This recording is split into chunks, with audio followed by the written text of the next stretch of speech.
Press మీట్కి వచ్చిన media ప్రతినిధులకు మా ధన్యవాదములు.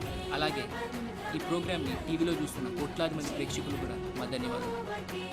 ప్రొడక్షన్ నెంబర్ 1 మంగమ్మ వాకిట్లో మందార చెట్టు. మా సంస్థ నుంచి ఒక భారీ బడ్జెట్ మూవీ తీద్దామనుకున్నాం. ఈ డైరెక్టర్ వచ్చి మహేష్ బాబుతో మూవీ తీద్దామని స్టోరీ నెరేట్ చేశాడు.